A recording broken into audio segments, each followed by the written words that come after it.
gender-based violence remains a grave concern in Sri Lanka. Reports indicate alarming rates of domestic violence, sexual harassment and abuse. The full enforcement of the Prevention of Domestic Violence Act and the strengthening of mechanisms for victim support, legal aid and shelter facilities are urgent priorities. Additionally, women-friendly workplaces are a crying need.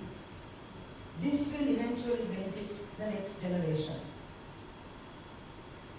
A major concern is the Muslim Marriage and Divorce Act, MMDA, which continues to allow child marriages and does not treat women equally. Despite years of advocacy, proposed reforms remain stalled. It is imperative that the MMDA is amended on an urgent basis to raise the minimum age of marriage to 18 for all citizens and to ensure equal rights for Muslim women in matters of marriage, divorce and custody. Centuries before the Married Women's Copyright Act of 1870 in England, Islam as a religion recognized women as an independent person, or what is called a femme soul. In Islamic law, the Sharia empowers a woman to enter into contracts independently and deal with her property and income on her own. She is entitled to inherit without obstruction, and her consent is mandatory when entering into every contract, including the contract of marriage. Her property belongs to her. She has no duty to contribute to the family, and the concept of community and of property, as known in the other general laws, does not exist in Islam. Just off the record, my money belongs to me and my husband's money also belongs to me, because there is no need for me to contribute to the family, to put it very simply. That is the real Islam. Despite the Sharia and Islamic jurisprudence being unequivocally clear on this, the road to reform of this law in Sri Lanka has been strewn with extreme opposition that is not justified in Islamic jurisprudence. This must change. Similarly, while the Matrimonial Rights and Inheritance Ordinance grants women property rights, discriminatory customary laws, such as the Tesa Balame, continue to restrict Tamil women from dealing with their property.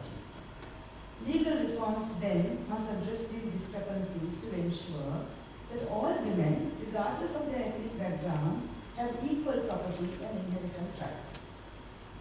The restrictions faced by Tamil women, more precisely the Malabar inhabitants of the province of Jaffna, as they are known, can be justified to remove, particularly in view of the obvious obstacles faced by war widows, which was not a ground reality at the time the Tesa Balame was first brought in. Additionally, Sri Lanka has ratified the CEDAW Convention. However, the reservations yet remain with regard to personal laws. It is time we take decisive action to bring our national laws in full compliance with our international commitments. Despite the enactment of the Prevention of Domestic Violence Act, gender-based violence, as I said before, remains a critical issue, and reports indicate that nearly 1 in 3 Sri Lankan women have experienced domestic violence at some point in their lives. However, the number of formal complaints, successful prosecutions, and relief remains dismally low, mostly because of social stigma, lack of awareness, and inadequate enforcement mechanisms. Further, although Section 363 of the Penal Code criminalizes rape, it does not recognize marital rape, except in cases where the couple is legally separated. This legal loophole allows for continued violence against women trapped in loveless, difficult marriages for reasons of financial or other dependence. And this exists under the guise of conjugal rights. It is imperative that this be changed. Sexual harassment in public places and in the workplace is also another pressing issue. Enforcement remains weak, therefore clear reporting mechanisms, strong penalties and awareness campaigns are needed to ensure a safer place, a safer home and a safer working environment for women. Women make up nearly 36% of Sri Lanka's formal labour force, but we know that the gender pay gaps exist, job insecurity, workplace discrimination, particularly in the garment, plantation and domestic labour sectors continues. The glass ceiling remains a harsh reality. Women hold only 4.7% of corporate board positions in Sri Lanka, highlighting the need for policies that promote workplace gender parity and leadership opportunities. While the Sri Lanka Bureau of Foreign Employment Act provides some kind of protection, stronger bilateral agreements and stronger monitoring mechanisms must be established to ensure protection of Sri Lankan women migrant workers so that they are safeguarded from various types of human rights violations. Investment in skills development and digital literacy is crucial to ensure women have access to the emerging job markets, particularly in the fields of STEM, which continue even now to remain male-dominated.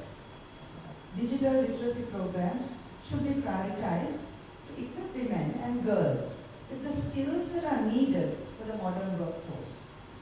The law either must be leveraged or new laws will have to be brought in to expand digital access for women, assuring they are not left behind in an increasingly tech-driven world.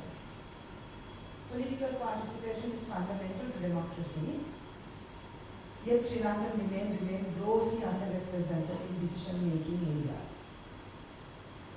A gender-sensitive leadership training and financial support must be provided to encourage more women to enter politics and thrive in it. The Women's Empowerment Act of 2024, which introduces mechanisms to give effect to the convention, is a positive step towards gender equality in Sri Lanka, but its effectiveness depends on strong enforcement, adequate resources, and public support for the full and meaningful implementation of the Act. Therefore, addressing potential challenges early will be crucial to maximizing the positive impact of that Act, if at all. This criminalization of sexual bribery in the Anti-Corruption Act 9 of 2023, which criminalizes sexual bribery, is a step in the right direction. As we reflect on these issues, one thing is clear: gender equality is not just a women's issue, it is a human rights issue. It requires legal professionals to push for reform, it requires academics to shape progressive discourse, and it requires civil society to amplify marginalized voices, and it requires policymakers to enact tangible change. Although Sri Lanka has a reasonable legal framework to protect women, laws alone are not enough. We need stronger enforcement, greater political will, and societal transformation. The change has to start at home. Reform attempts should focus purposefully on removing the social obstacles to legal reform, which is what we seem to be facing in the amendments to the Muslim Marriage and Divorce Act. And we need to create and implement mechanisms to hold at bay and eventually eradicate deep-rooted opposition against such reform.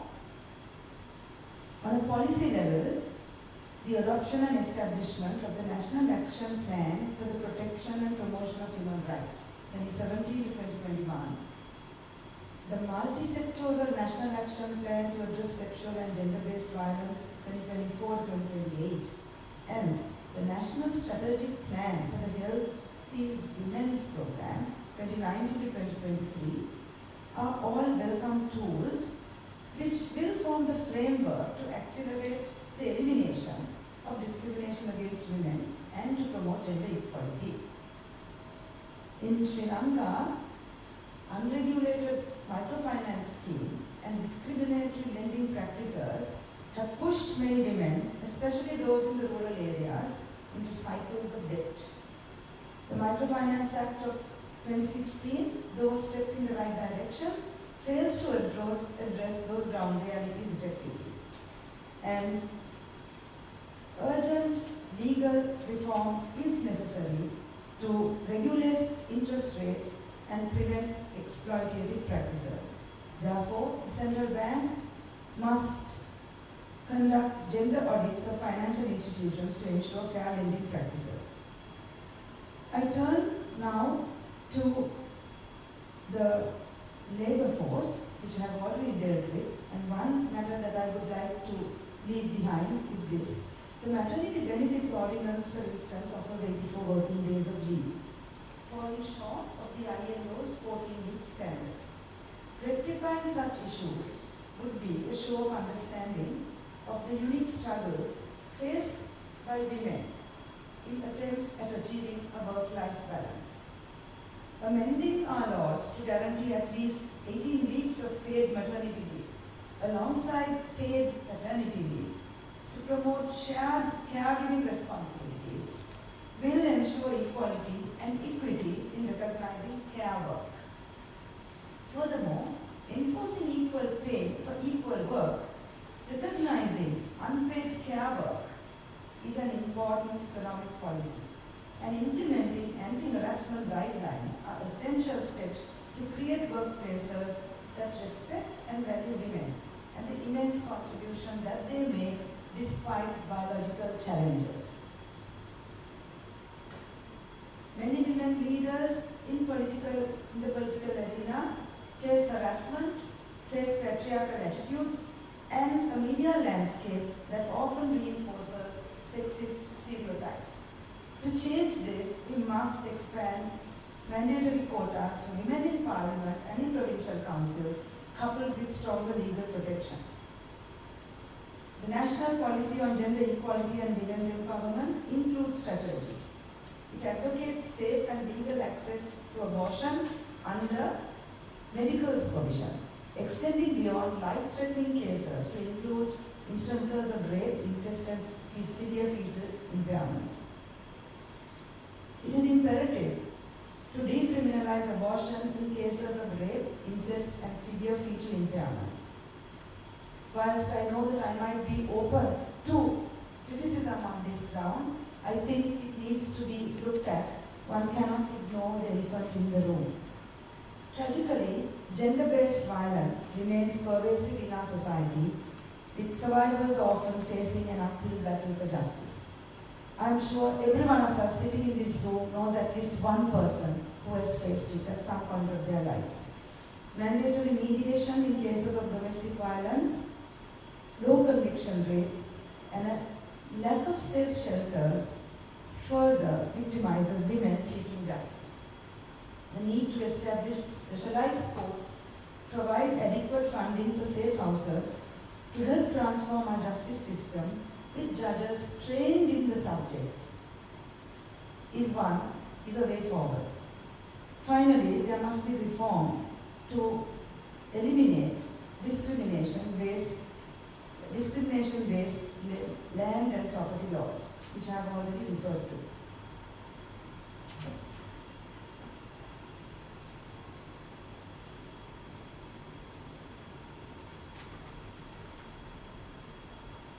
With regard to property rights, land and property rights, my suggestion would be that the laws need to be amended to ensure equal inheritance and ownership.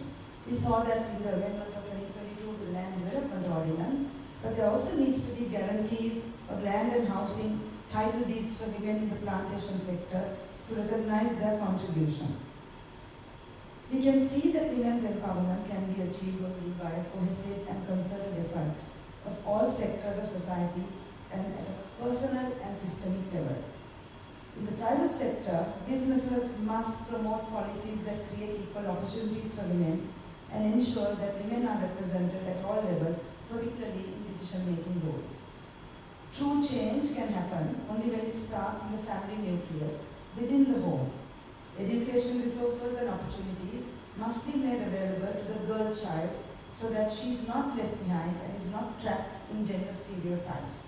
Parents should not have to make choices between their male and female child.